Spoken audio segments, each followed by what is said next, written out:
പാകിസ്ഥാനും ഭൂട്ടാനും ഉൾപ്പെടെ 43 രാജ്യങ്ങൾക്ക് സമ്പൂർണ്ണ വിസ നിരോധനം ഏർപ്പെടുത്താനൊരുങ്ങി ട്രംപ്.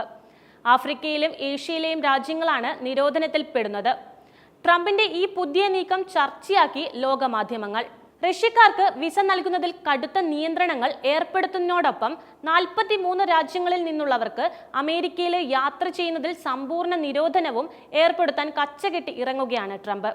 റഷ്യയുടെ അടുത്തുള്ള സഖ്യരാജ്യങ്ങൾക്ക് നേരെയും ഉപരോധം കടുപ്പിക്കുമ്പോൾ ബെലാറൂസ് പൗരന്മാർക്ക് ഇനി അമേരിക്കൻ യാത്ര ഒരു സ്വപ്നമായി അവശേഷിക്കുമെന്നാണ് ന്യൂയോർക്ക് ടൈംസ് റിപ്പോർട്ട് ചെയ്യുന്നത്. റഷ്യ യുക്രൈൻ സംഘർഷം അവസാനിപ്പിക്കുന്നതിനായി അമേരിക്കൻ പ്രസിഡന്റ് ഡൊണാൾഡ് ട്രംപ് കിടന്ന് പരിശ്രമിക്കുന്നതിനിടയിലാണ് കുടിയേറ്റ വിഷയത്തിൽ സ്ഫോടനാത്മകമായ ഈ നിർദ്ദേശം ഉയർന്നു വരുന്നത്. 3 വിഭാഗങ്ങളായിട്ടാണ് ഈ ലിസ്റ്റിൽ രാജ്യങ്ങളെ തരംതിരിച്ചിട്ടുള്ളത്. വിസ പൂർണ്ണമായും മരവിപ്പിക്കുന്ന രാജ്യങ്ങൾ, ഭാഗികമായി മരവിപ്പിക്കുന്ന രാജ്യങ്ങൾ എന്നിവ ഉൾപ്പെടെയാണിത്. Afghanistan, Cuba, Iran, North Korea എന്നിവ ഉൾപ്പെടെ മധ്യപൂർവ്വ ഏഷ്യയിലെയും ആഫ്രിക്കയിലെയും രാജ്യങ്ങൾ കടുത്ത നടപടികൾക്ക് വിധേയരാകുന്ന 11 രാജ്യങ്ങളുടെ പട്ടികയിലുണ്ട്. രണ്ടാമത്തെ വിഭാഗത്തിലുള്ളത് ഭാഗികമായി വിസ നിഷേധിക്കപ്പെടുന്ന രാജ്യങ്ങളാണ്.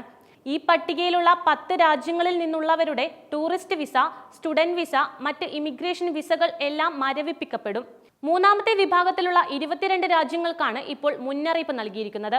അമേരിക്കൻ ഭരണകൂടത്തിന്റെ ആശങ്ക പരിഹരിക്കാൻ ഈ രാജ്യങ്ങൾ തയ്യാറല്ലെങ്കിൽ വിസ ഭാഗികമായി നിഷേധിക്കാനാണ് തീരുമാനം.